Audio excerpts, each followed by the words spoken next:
Hello and welcome to Too Old for This Shit, a hobby podcast of sorts with a couple of old people talking about hobby stuff and things and bits and bobs. But yeah, so what have you been up to this week? Me? Yeah, you. I'm the only other person in this room, I suppose. So yeah. Oh yes, my name is Wayne and this is Laura. Hello. And this is, I suppose, kind of, even though we have a couple of episodes out, this is like episode 1. The real episode 1. Yeah. My God Almighty, you keep restarting things. Well, this has been ongoing, but it's just, this is like, I think, the proper episode. We have a goal. We want those precious earths. Earths? From, yes, precious minerals. Yes, from Ukraine. No, Is it? I was going to say from Gur. Where? Gur. Gore? See, this is the thing. I suppose I've been playing Warhammer for, well, I haven't been playing Warhammer. I've been collecting Warhammer on and off and painting it for like 30 Plus years? yeah, 35 years maybe. Yeah. Laura's relatively new to it all. As in, I have tolerated you talking and waffling about Warhammer at length while not paying any attention, and then in the last year I just went, you know what? I might as well fucking do it because you're never going to stop talking about it. Yeah, but what surprised me what it was, I didn't like keep saying to you, do you want to paint, do you want to do this, do you want to do that? You just decided. Yeah, I decided on as your soon own as steam. you're talking about it so much, I was like, well, fuck it. I was like, I'll enjoy the painting side of things, so I'll get into that. And now you're just like, play games, do Battletech. And I'm just like, no. Well, we had like, say what was the unofficial episode before we were talking about like Battletech, and yeah, like if you have to listen to that, that goes through why we didn't like Battletech. And why we probably never be playing it again. Well, the one thing I will say is there's a game similar to Battletech called Flames of Orion. I think it was the Hive Scum guys, one of them did it. I think it's going to be like the proper release of it is soon. And that's like, he got that from playing Battletech, and not really, so it's like not a more simplified version of it. I think probably more modern version of Battletech, but you can kit bash and stuff. So at some stage I think we should have a go at that. Fair enough. Maybe we will. Yeah, but I think I'm going to get rid of, because I have 2 Battletech box sets up there, the 2 original ones that came out kind of when they got bought by Catalyst Labs there, or well, the license got transferred to them a while, so I might try and trade them for some Warhammer stuff. Indeed, and why not? Because I can't picture, and even with the models like what we're talking about, they're not great. I just don't like them. They're just, you know, when you look at them, I prefer to actually kit bash or make up a robot they're myself. mostly robot. Well, that's the thing. Like, I mean, I've said this before as well. I prefer the more organic kind of models, as in, like, say, something that doesn't look like a robot. Yeah. Essentially, so like a carrot. Yes, Yeah. exactly. No, but I've been sort of my thing that I've been painting lately is the Night Haunt, and I'm kind of going towards. Well, the that's Turtle. it. That's your first army. Well, I have to say, you did paint before. You did. I remember trying to get you into Kill Team years ago. I think when Kill Team came out. I tried painting goblins or orcs or something. It was didn't I? orcs. Yeah, it was an orc Kill Team. Yeah. And I think it was at that. Now it's a lot more. Your Kill Team is this. You buy this package, and at that stage when it was starting off, I think it was you could make your own kill. So it was like we got. There wasn't like Kill Team packs, so it was like you got Burner Boys and I can't remember. I think it was Commandos. I can't remember what fucking they were with the orcs. I'm not really up on them. But you painted a few of them, didn't you? I did, yeah. And again, I think what happened to me at the time was I was too fixated and focused on trying to get them all cohesive. So I think I was trying to give them like a checkerboard kind of a theme going on with their shoulder pads or their t-shirts or whatever. Well, as well, I think some of the ones that you started on to try because you were like, oh well, I don't want to ruin the big ones, so you start on like I got these tiny ones. little lads. Yeah. It was like really old ones that they were like, I don't know, they're probably 20 years old, the models, but they're like the really old orcs that are like little squatty kind of things, and they're all just like monopose.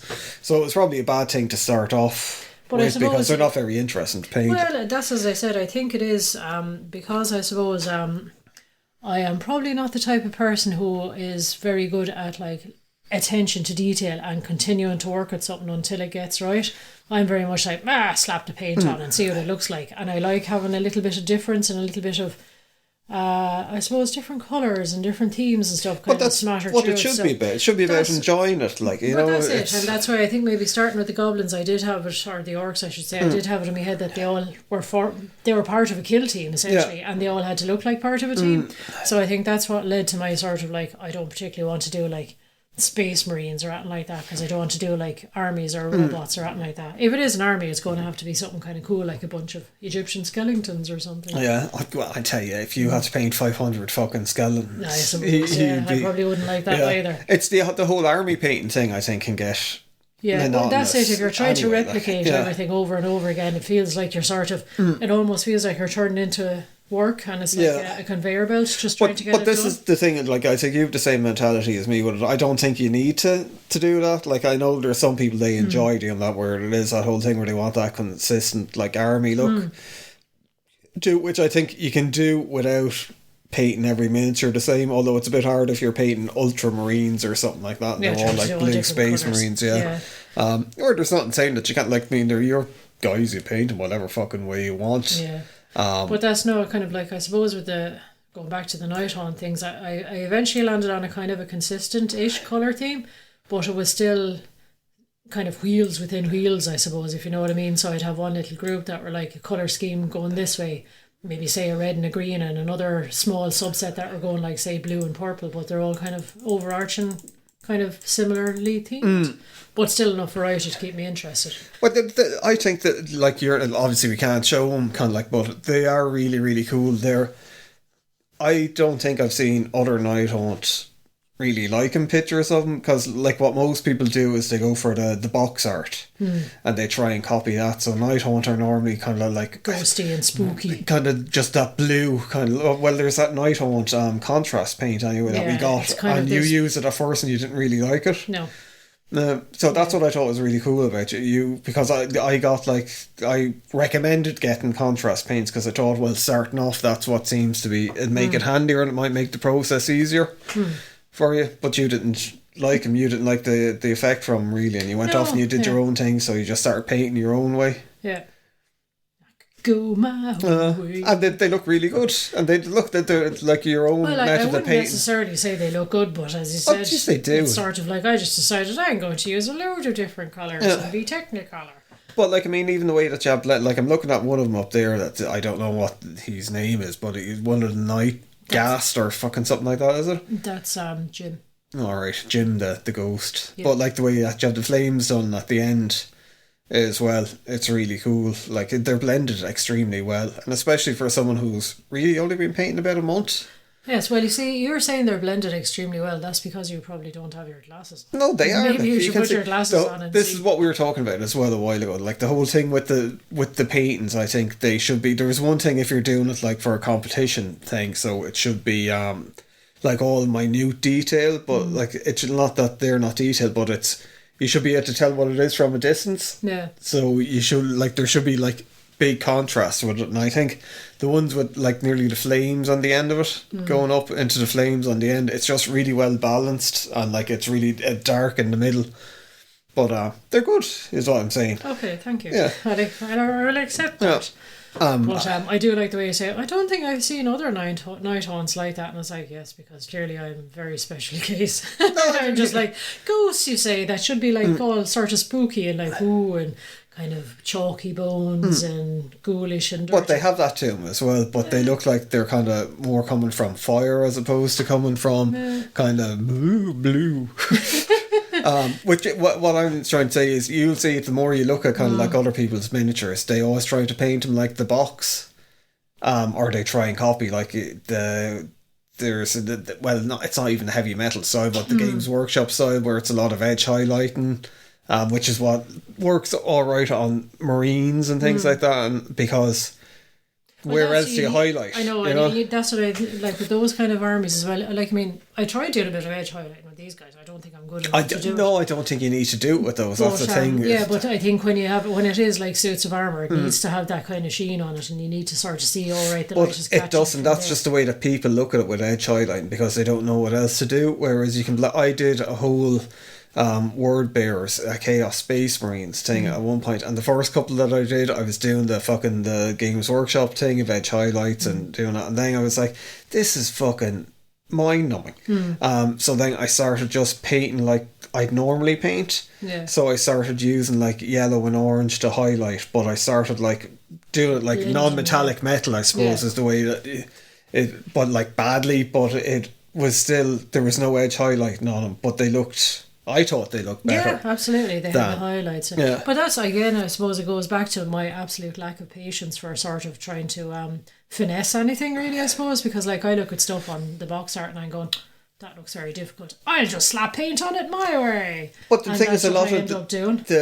I think, I could be wrong now, but I'm fairly sure that a lot of the times when they do the stuff on the box, they have it like to try and have it attainable for people. There's no point like, but like still obviously like a step up. Looking nice, yes. Like you see that, say, with people that do custom paintings for people, or kind of like people that are custom painting is the wrong fucking word, but it's, say, if you get someone just to paint your army for you, they have different tiers. So like you have tabletop ready, which is just kind of like, it's grand, painted, and then kind of like above tabletop, and all that. And I think a lot of the Games Workshop ones, they're attainable, but they're good, they're really good. It's not as if they're like you couldn't do, Yeah, exactly. But the techniques, there's not like any weird techniques that you see on some of the things. They're easily replicatable. Well, maybe not easy, but it's just it's within if you put your mind to it, to be able to do it, you can do it. But you're coming near the end of your 1,000 points of Night Haunt. Yes, exactly. And now I'm at my Lady Olander one, and I'm kind of going, oh my god, what am I going to do with her? Because she's a very fancy lady. But see, I think it's the thing when it's the bigger model and it's the more expensive model out of the thing, where it's like with your fucking, because I had a bunch of the Night Haunt from, there was like an Age of Sigmar magazine that like a Star Collecting thing, and the first issue of it had like 10 Night Haunt on each one of them, so you had about 30 Night Haunt to paint. So when you're painting them, because they're all small, you kind of go, that'll do. But then you reach it and you're like, oh my god!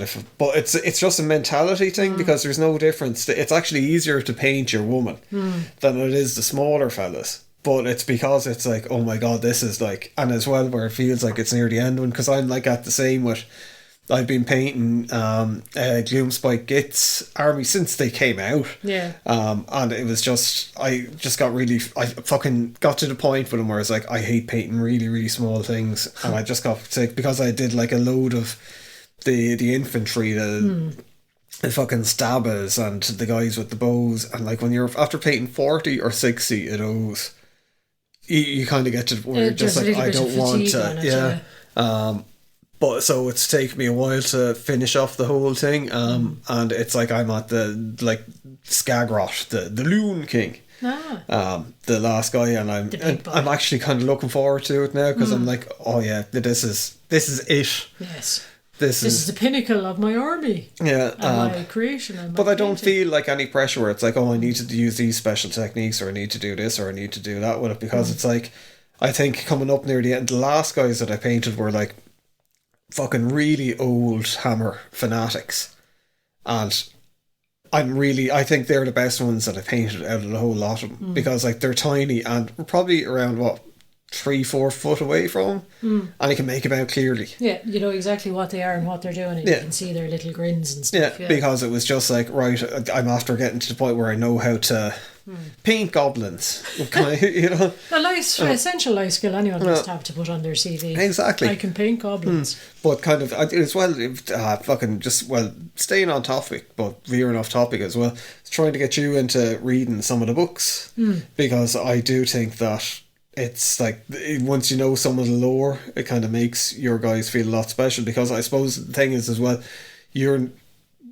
for the time being, you're not continuing on with Night Haunt once you're finished with the 1,000 points. You might do when new models come out and stuff. I kind of want to change over a little bit, because I've always, when I was kind of deciding at first, I was like, it was literally probably a coin toss between the Night Haunt and the Nurgle army as well, because again, like I was saying, it's the more organic things where it's like, it's a ghost, it's like a putrid monster with snot coming out. Well, you took your time. I remember at first you were looking, I think for fucking at one point you were looking at the Ossiarch bone Oh yeah. And then you looked at them properly and they're all the same. Whereas your like main thing is you just want to paint. Yeah, So that's it. you know a you bit want of variety, and a bit of creativity where it doesn't necessarily have to follow. Like, I mean, say again with the skeletons, you kind of have to follow a logical colour scheme with that because they're bone and everyone kind of knows what bone looks like. But like an Urgle, a plague kind of monster, you can just have pustules of any colour. Yeah.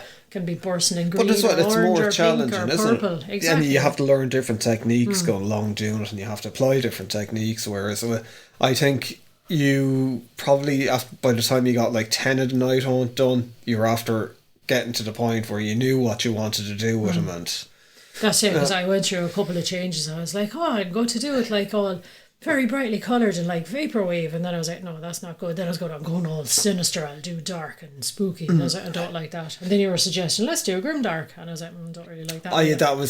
that was probably a bit of a mistake in my because I was trying to show you with oils, where that's like, not that it's an advanced technique, but I think you're better off getting the hang of acrylics before fucking around with oil paints, especially if they're so small. Like I think oil paints are good for, it is that grimdark. Like I did. It's if you go to the website, too old for this shite. I have like my grimdark orcs that I did, and they were all done with oils. That was the first time doing stuff with oils, and they look very cool. Some of them are. That's why I had to go, because I was looking at yours going, wow, they look really fucking fantastic. But they're quick. They're really quick. Like, I mean, I think I painted. They're probably 1,000 points in Warhammer, but they're 2,000 point army for 1-page rules. But I definitely had them all. Including kind of kit bashing and scratch building some of the stuff and painting it. It was a month, and it wasn't like a month constantly at it that I had them all done. And like, I mean, I think that was fairly quick for me. With it, considering the fucking Gloomspike Gits army after taking 5-6 years. That makes it sound like you were just slogging away down in like mines for 5 or 6 years, just like, let's get this army painted. But but you're kind of like your next thing is going to be Nurgle. For you're after getting the maggot, or what are they called? Maggotkin or something. Yeah, Maggotkin of Nurgle. You have there are a fair few bits there. Actually, I think you have nearly. I think we haven't made out that you're going to have close to. You will have a 2,000 point army if you get just the. I'm gonna make it up for you. The. You're actually going to like do it yourself. Like, Sculpt it up. Fucking hell, what are they called? But the big guys. Fucking the big guys. Oh my god, I wouldn't mind. I have fucking picture of it on my desktop, and it's just totally gone out of my mind. Escaping you, So is it like one of the Plague Kings type thing? Plague Kings? I don't know. I'm making shit up now. I don't know the names of anything. You see, that's the thing as well. Like, and is it like Rottingus is one of them? Alright, okay. But it's like I'm not starting from scratch, because obviously you have like 30 plus years of Warhammer paraphernalia collected and all the rest. So like if I'm kind of painting my things, you're like, I already have like 10 Nurgle guys here, and like, cool, I'll take them. And then I'm kind of casting around looking for paints, and like I don't actually have to learn how to mix my paints all that well, because you have every single colour under the rainbow, plus more, plus every shade, plus every metallic, plus I thought it was kind of funny, like it's funny watching you kind of go from where it started off with, where you're like, do you have that brown, or do you have this, and now it's like, do you have Skagrok brown? Do you have like where you just automatically start learning instead of brown, you're like, that's like null Nile. You don't ask for a black shade, or you're always like, where's the null Nile? That's it. Well, again, and I suppose it's probably contributing a little bit to maybe not me having my colour theory correct and all the rest, because you were kind of like, mix yellow instead of white, and it'll, you can do your highlights. Don't give out that secret. But instead of doing that, I'm kind of like, I'll just take the paint that's the exact shade that I want, because you literally have probably 300 or 400 different. Jesus, no. I'd say I'd say maybe around 50. That's 50 that you can see out on your desk at the moment. You have 2 or 3 boxes worth of paints as well. Yeah, maybe 75 thing. Oh, really? Yeah. But well, of course, now there's many multiples of like you look into it and you've got like 10 of the exact same green. Well, shade. you see, there was the thing when I was doing the corn army. I like most people, when you do get fucking a pot of paint, you're like, I'll never get through. You know, you kind of, once you start painting it, you realise how little paint you actually use, kind of on it. But I got through, like, I think it was 2 things of corn red. I was painting all the corn, because I got like loads of blood letters, which are the demons, and it was like a fucking ton of shit. Like it was like when I look back at it, and it was like I had a horrendous amount, and they're all just the one red with highlights on it. I didn't go fucking insane, and then it was like, I think I wrote up a bit about it on the website. The place where we live in, it was a guy was working with. He was like, "Oh, I play 40k. Come on, we'll have a game and stuff." And it was the first game of 40k that I was after playing. Fucking in 20 years, probably at that stage. Went off playing. He was a cunt. He wiped me like the first time. He was like, he was cheating, and there was a lot of. Yeah, not giving you time to actually kind of read the rules properly. Go, no, don't. You don't need to do that. Like, I'll tell you what it is. Because I had in my head, I had like rhinos and predators that were like tanks, and it was like, right, I'll put those guys in that and that and that, and I'll deep strike here and I'll do that. And it was like, no, he just steamrolled you killed entirely. Everything, instead of saying, "Oh, why don't you do this and why don't you do that?" Yeah, it's like introduced you, like you've done with me. You've been very patient with me, because I'm like, I wonder, should I do this or this? Hint, give me a little direction. But here. it's and not, then you're like, well, read your fucking rules. But it's not a competition. Like, this is the whole thing I come from, because I suppose when I got into Warhammer as well with the fantasy stuff, it wasn't a competitive thing. It wasn't seen as it. It was a kind of a narrative thing, what they call narrative now. So it's like you're playing a game. It's like Dungeons and Dragons. You're playing an RPG. So it's like you're trying to play out this thing. It doesn't matter if you get killed or who get. It's not like who wins. Yeah. It's about telling the story, and where it's like, oh, kind of like, fucking all these guys got killed, but yet my demon prince came in out of the south, and kind of defeat.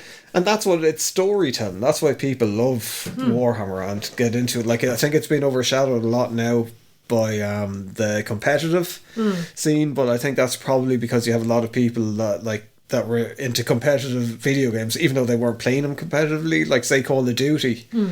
You can be in clans, but you're not like fucking an esport clan or anything like that. And then I think some people have that mentality brought over into Warhammer, and I suppose Games Workshop kind of fan that as well, and other things with. So not that there's like, I don't think there's anything wrong with it at all, but I think that's after becoming more of a dominant scene than the narrative scene, even though I think most people just play for fun, but they play in a competitive manner as opposed to like oh no, you sold my I was just gonna say whereas like when we're playing, that's kind of like, in my head, it's like, it's telling a story, and that's kind of like, hopefully kind of when we have things set up proper, we'll have a campaign along the way, so we can kind of like build up our little men. I think I might have actually lost my competitive spark somewhere along the way, because when I was a teenager or something like that, I had to be the best, I had to win at everything, beat everyone, fucking, be top dog or whatever, and didn't matter what it was, whether it was like, say, intellectual pursuits like quizzes or something like that, or it was like on a basketball court and like nailing people with the basketball square in the face or whatever. Anyway, but since I got older, I kind of mellowed an awful lot, and I'm just kind of like, I'm just playing for the fun of it now.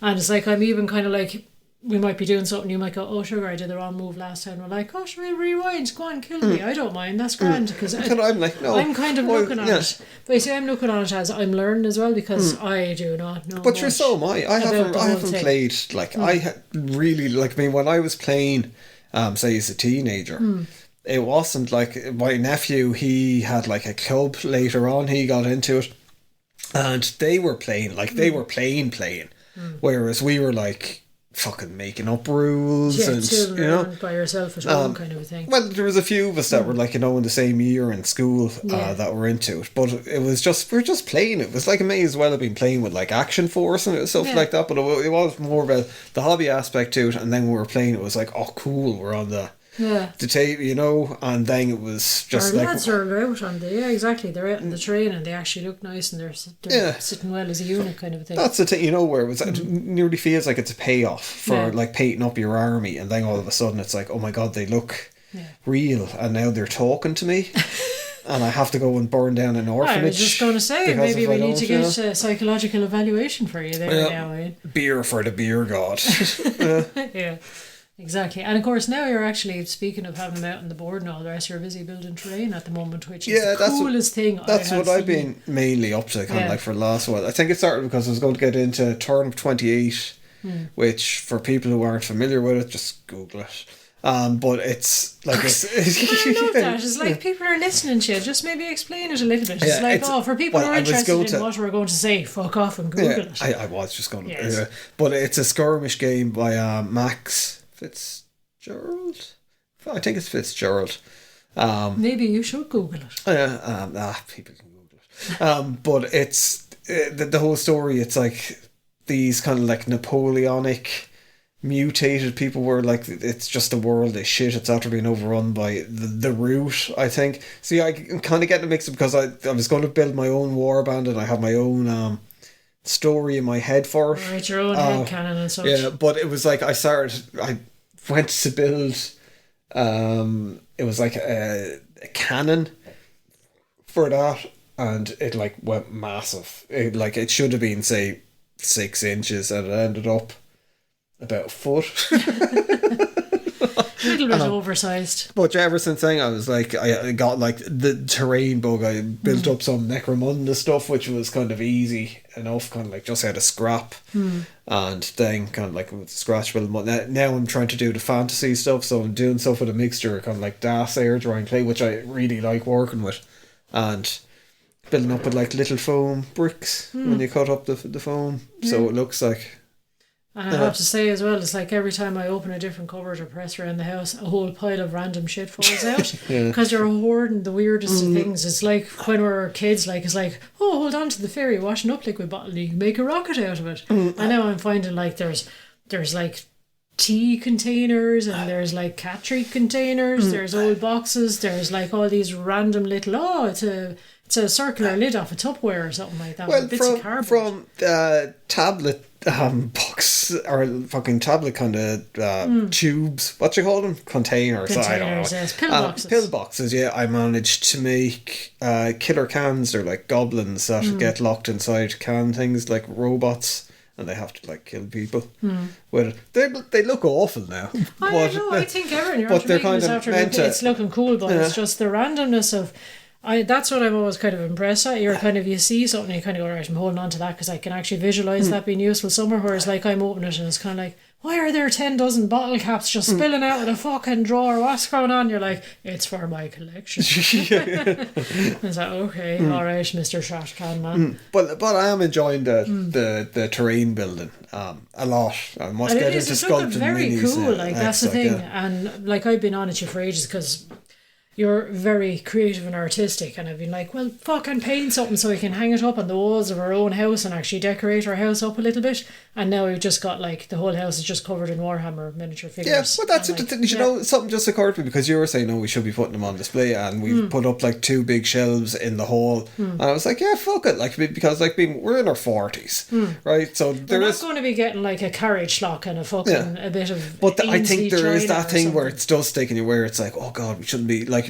Don't put it in the sitting room, or put it away kind of like somewhere other people can't see it, like, you know. So I bring it down to my bedroom to play with my toys. Yeah, where it's like, no, fuck it, like fuck it. It's an art form. Like I do think it's like there's a lot of great people out there. Like I think you started looking at some of the videos kind of as well with Trent from Miscast. Yeah, and there's a lot of people like the Taran from sorry. My memory does not work very well. I had a massive heart attack about 2 years ago, and I died, and it fucked up my memory. Yes. From it, so that's why kind of like if anyone has listened to it and they're like, oh my god, I can't believe they didn't remember that person's name or whatever. It's just can't help it. I will interject and say that I didn't have a heart attack 2 years ago, and there's nothing wrong with me, but I just have a shit memory. Oh yeah, you're just old.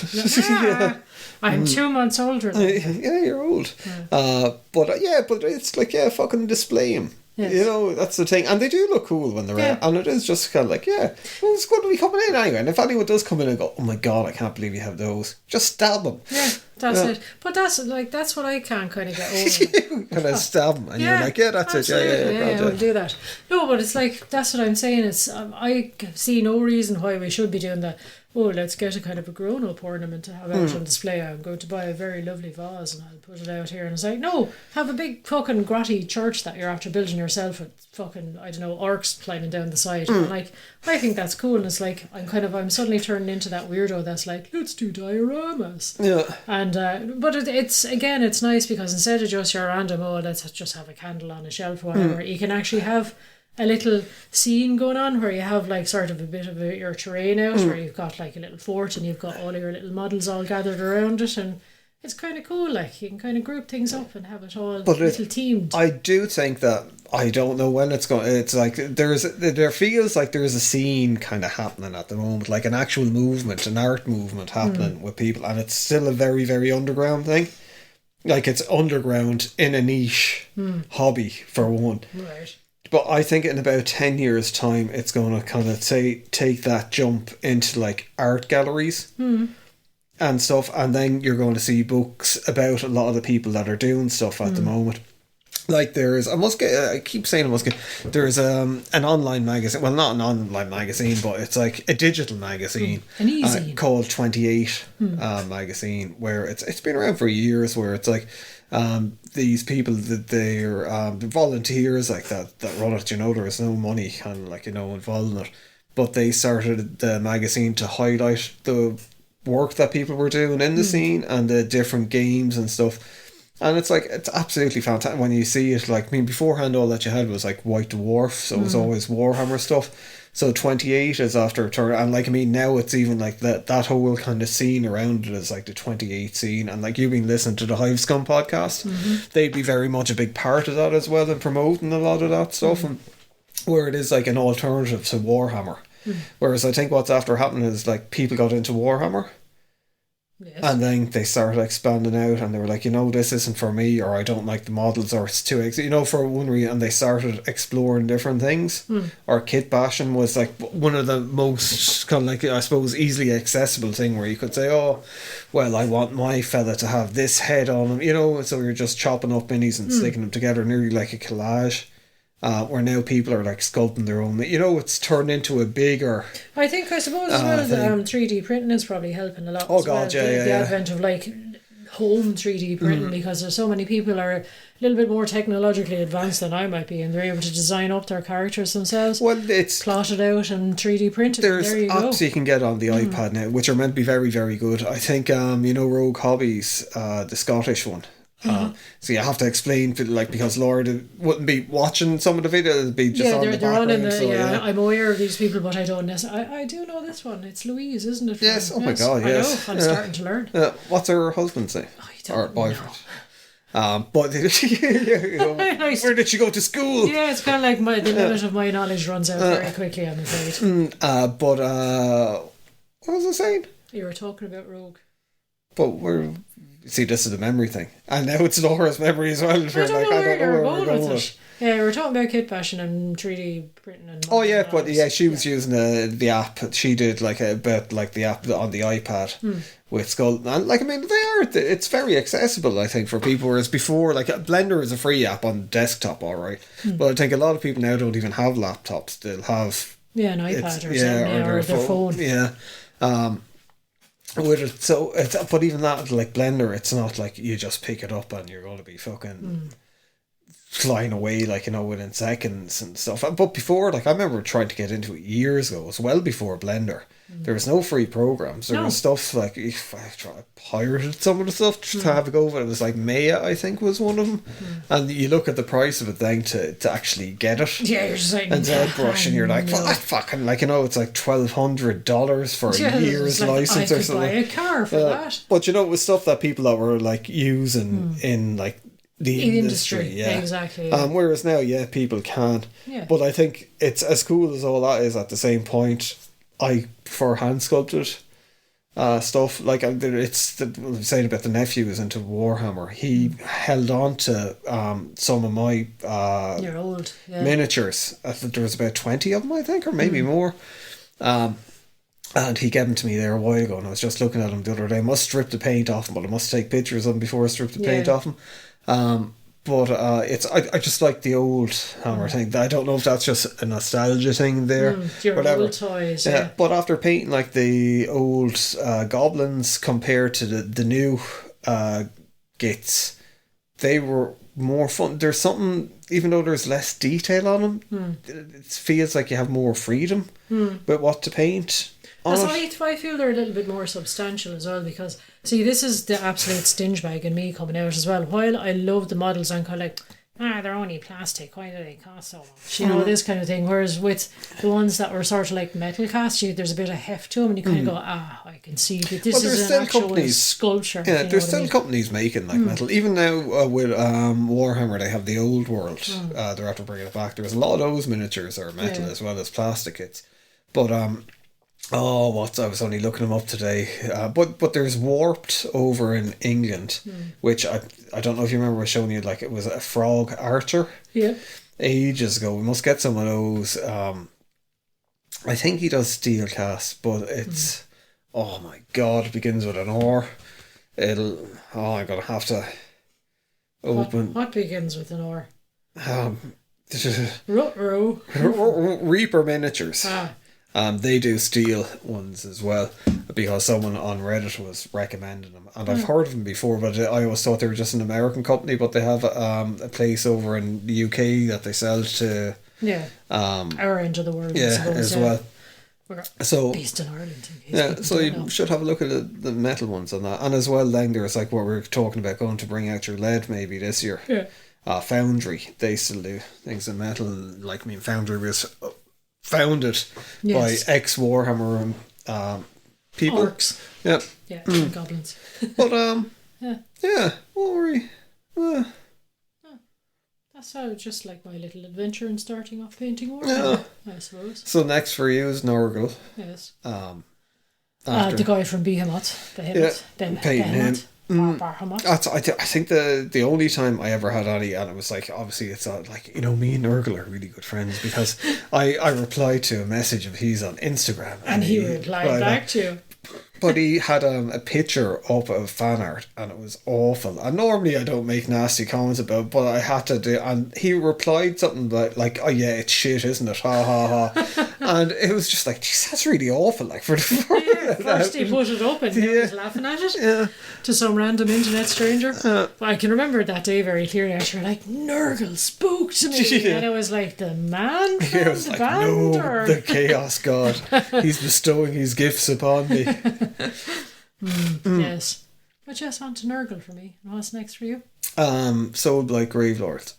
Yeah. So basically vampires, which I'm trying to, because what I'm trying to do for the two of us with it, because you were like, you plan out the Nurgle thing, like army wise. Well, you see, again, I'll just say I am very lazy and I have no patience, so I get you to build things for me, because I would otherwise end up covered in super glue and bits of plastic stuff. Oh, well, I'm not even on about the build, but I'm on about the list building. Oh, right, okay. Yeah, because I do like the list building element. I think you'll get into it over time. I don't know, you see, you have that weird OCD thing, because I mean, I even see you like going back to like your Eurorack, your synthesizer type things. You will sit down and you'll spend like 3 weeks rejigging around your schematics for that, and then you go, no, it's fine the way it is. Or like you'll do this whole thing where you'll do a massive amount of research into, like, as I said, all these different armies and stuff like that, and you come back to me and it's almost like Charlie Day of like It's Always Sunny, like with Pepe Sylvia. You're doing these like fucking PowerPoint chart presentations to me of why we should buy this and spend all this money, and I'm like, I don't, just fucking buy it. I don't care, you're going to buy it anyway, so you don't need to explain to me all the benefits. But you tend to really, really get into all the research and reading up. You watch like 50,000 YouTube videos reviewing things. Yeah, see, that to me is part of the hobby as well. Like that. But it's deciding where you're going to go next and learn all about it. Like, but it's trying to not necessarily make a competitive army, because if it was to do that, you'd be looking up lists online and like what's the best thing to use, where it's like they've got the most. I wanted like a vampire count on a dragon, couldn't fucking get it anywhere, so I got the old world thing, and I'm just going to put a vampire count on the skeleton dragon and say, oh, it's a zombie, not a skeleton. Yeah. But I'm trying to kind of build lists for the two of us that we can use in the old world and in Age of Sigmar, so we can try the old world and see what you think. Like, I mean, because I don't think the old world is like Warhammer Fantasy isn't any more complicated than any of the rest of them. People try and make out that it is. Like, from what I can remember, it's not like, geez, I used to play it. Like, we were fucking 12 when we used to play it. And it was far more complicated back then by all accounts. Yeah, and as well, you didn't have the help of like apps or websites or anything like that. It was all like you're rifling through pages, like basically. I think there might be like extra rules and stuff in it, more so than other things. But Age of Sigmar, I think, is one of those things where it's... I was amazed, well, not amazed, but like when we were having the first game of it, how kind of by the second turn you started using the strategy, or they're not the stratagems, I can't remember what the fuck they're called in Age of Sigmar, but like like even other than the spells, but you started using, say, your command points and your different bits and pieces and kind of the different, I think it is stratagems called in so they used to be stratagems in Warhammer 40k. But, you know, you're using all those things, and then kind of like by the last turn, you had a good grasp on what to do. Well, the two of us had a bit of a grasp, and you were getting to know the rules for the Night Hunt and synergize things. So I think to be able to do that in one game is very quick, where some people are, it's really hard to learn, and you're better off with one-page rules. Because we did one-page rules, and it was pretty boring. You know, I wasn't challenged by it at all. I thought it was good fun, but at the same point it was like, nah. Whereas with Age of Sigmar, I was like, alright, we can do it. You know, there's a lot more to get into here. Where it's like, you don't need to know everything when you're playing. That's part of the fun. You play a load of games and then you get to know things. I still don't know how to play Snakes and Ladders. And you never will. But yeah, I suppose, look, we'll round it up there. Yes, I think so, yes. Our next adventure might be in finding both a table that will accommodate our tabletop games and room in our house to actually put it as well. Yeah, we have a very small cottage. And joining the club, that'll be an adventure. Talking to other people. Yeah, oh my gosh. God, yeah. What are we going to do? But yeah, look, thanks for listening to us ramble about stuff. This is probably the way the podcast is going to be from now on. We're just going to talk about a little ramble. Yeah, if you've any topics that you'd like to hear us talk about, or that you'd like to ask us things about, just message us. Quantum physics. Yeah, love to talk about quantum physics. Make up shit about. But yeah, look, until next time, thank you for listening and goodbye.